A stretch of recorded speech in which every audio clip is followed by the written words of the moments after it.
Count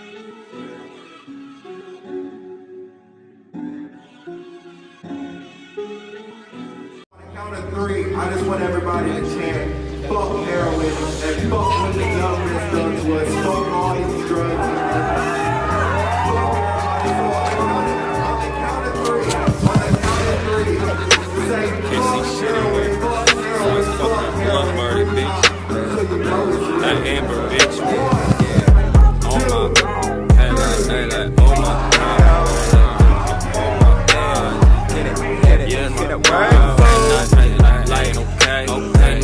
Like bitch, you should know that. I'm smoking on that dope. Yo, Kenic, real shit, bro.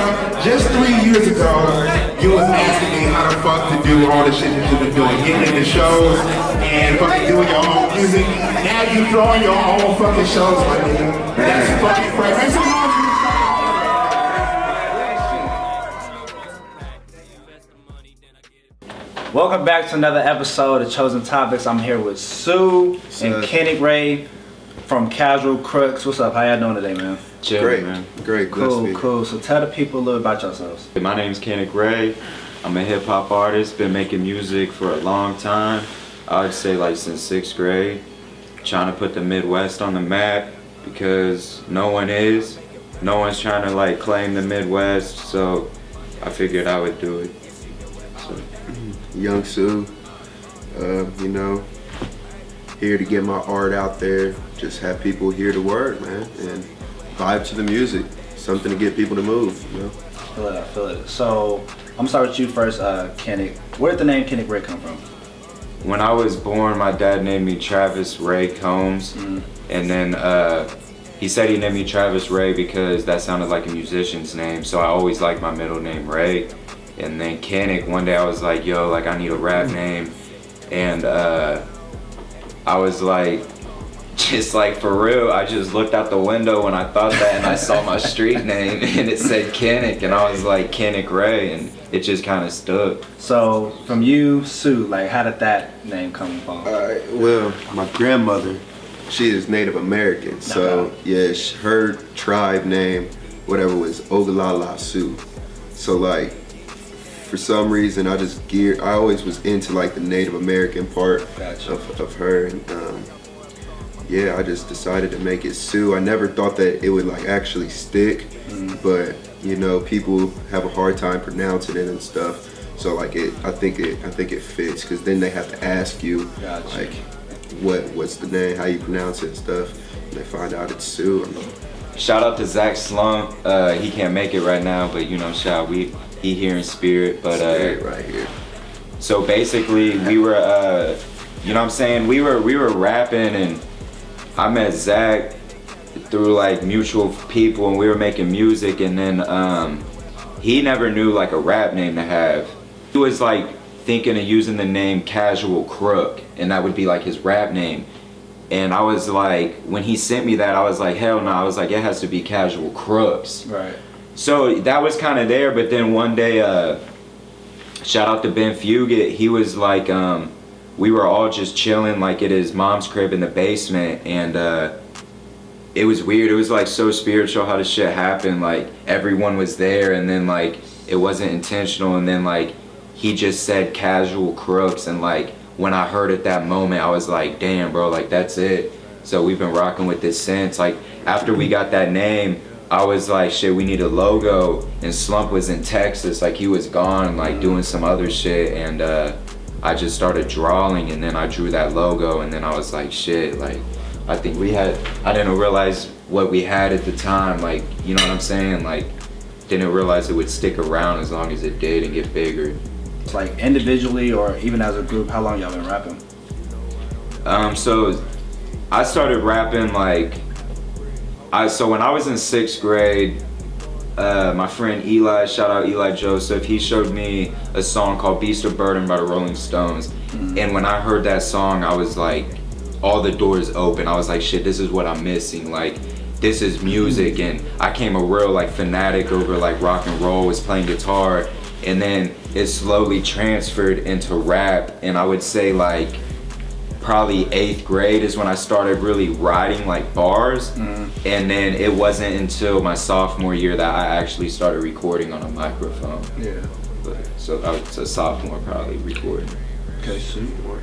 Well, me, it was weird, man. It was weird because it kind of just got pushed on me a little bit. Well, my mom's boyfriend, he's from Philly. Well, her ex-boyfriend, he was from Philly, and like he had his little rap group or whatever. But I was 13 at the time. I remember because I put that in one of my songs. But I was 13 at the time, and yeah, he had a music video on YouTube, and like when I seen that, like I thought that was the coolest thing. Like I ain't never know nobody that has a music video. So I heard him rapping or whatever, and my sister's boyfriend, he just so happened to rap too. And like they ended up moving in with us. So like now Tony, his name was Tony, and my sister's boyfriend Woody, they was in the kitchen. They would always freestyle, and they'd have their friends come in and they'll be freestyling or whatever. But I always used to just be there on the couch just watching them.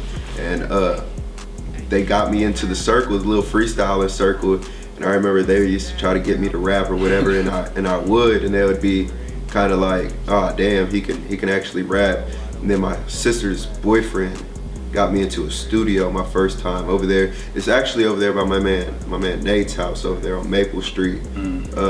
There I was 13, got into the booth and made my first song on CD. I had it, but my friend got into a car wreck, and now the CD's gone because it was in his car. But yeah, I was 13. But shout out Tony Vega and Woody Sosa, because y'all got me into there. Y'all don't even know.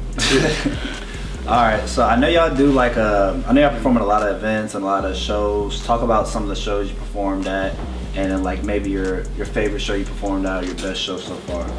Yeah, well, Take the lead. I think me personally, I believe we just had a show recently in Cincinnati, but I think one that really stands out was really the Backwoods Invasion. Like that, I feel like all of us when we did that one, we really felt like this is it.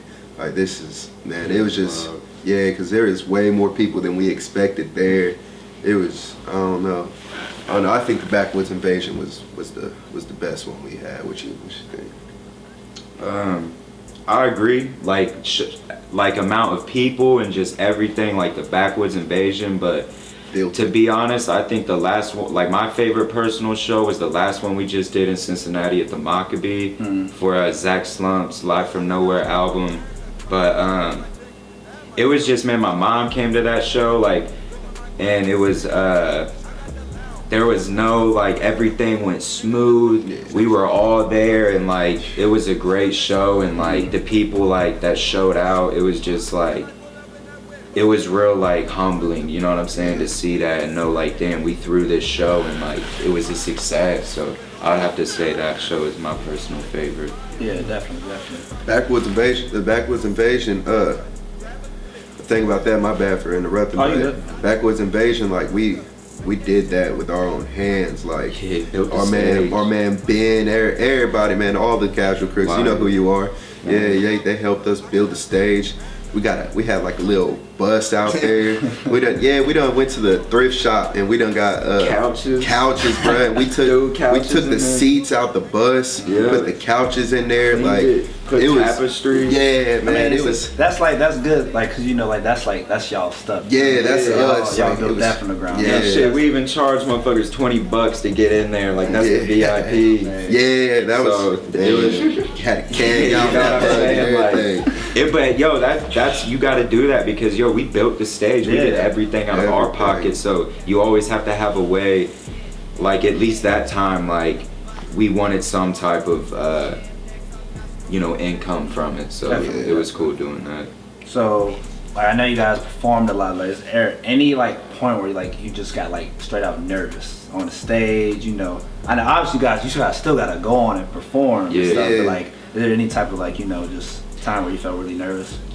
I'm gonna come clean. Like I performed at the talent show. Like I believe I was a sophomore, and I played guitar, sang like harmonica, wrote a song. That shit was nervous as fuck. I remember that. That shit was crazy because like with hip hop, it's so like the thing about hip hop is like when you're rapping and shit as an artist, it's like you have something to say, you have something to prove, and you have something to stand for. So it's kind of like, it's more just like energetic in your face, like this is what it is. Right. But like when you're playing guitar or performing something like a musical instrument where it's just like you and that instrument, it's like it's way more like nerve-wracking because I always have the beat to fall back on. Right. I've never really got nervous performing hip hop because I always knew I was nice.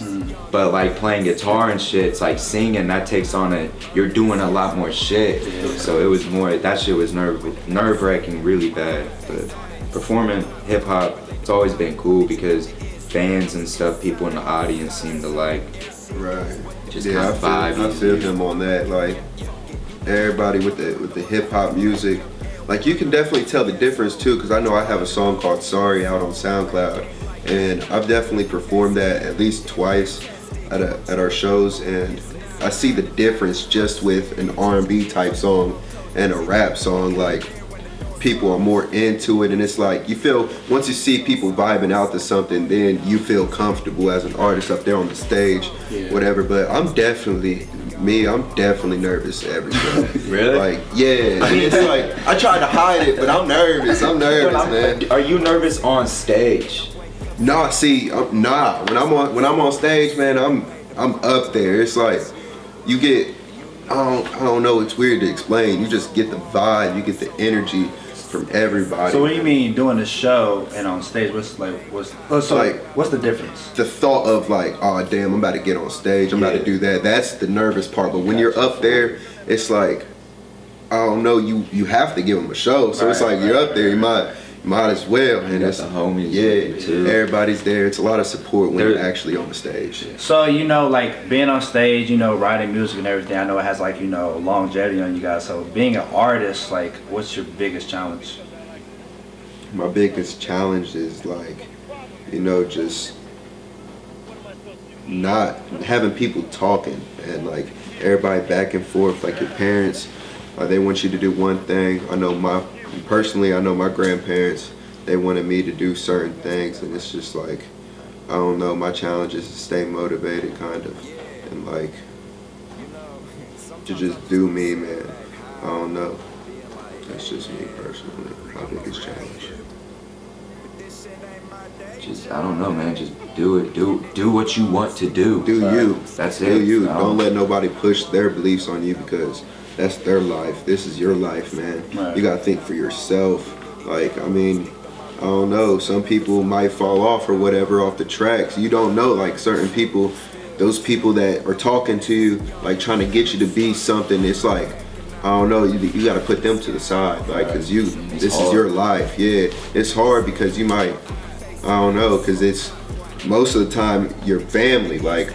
Yeah, people. Cause they be trying to put shit on you, and it's like you just got to do you, man. Because at the end of the day, are you happy? Are you happy? Do what makes you happy. Like so I want to throw this in because I feel like it's important. Like there's people out here, probably like our parents' generation, but like they're just working to retire. Like I hear, you're just trying to retire, and then it's like, bam. You know what happens when you die? Like before, like, there's, what I'm saying? Like people like that I know that have like died before they got a chance to retire. And then it's like, it kind of makes you realize like it makes me want to do what I want to do even more. Now. Because tomorrow is not guaranteed. And that's real. That's real. Like it's like because you just never know. You never know. So like you have to get it now, and that's why like people like us, like we're just so hungry. Yeah. Like we want it now. Yeah. And like people like well you have to wait. You have to be patient. Yeah. Like, it's like nah, man. Like if you want it now, you can go get it now. You feel me? Yeah. Obviously there's some obstacles you have to go over. Exactly. And like that. We understand that, but at the same time, it's like if you're hungry now. It's gonna come quicker than come 10 to 15 years later. Yeah, man. Yeah. If you have, I don't know, if you have an idea, man, if you have a thought that you want to do, like do it because you don't know where it's gonna go. Like there's I don't know, a lot of these artists now are like overnight success, and if you watch their interviews and stuff, they're like, man, yesterday I was just right here. All right. Today I'm right here. It's power. like you just don't know, man. So do you? I know you guys got this. Just this past week, you guys got some great news. You know, you guys will be performing in Austin, Texas, South by Southwest. Okay. Kind of talk about that. You know, how that happened. Shout out A Very Rare House, man. Thanks for the opportunity. Yeah, shout out Very Rare House. Shout out Lunar Thoughts.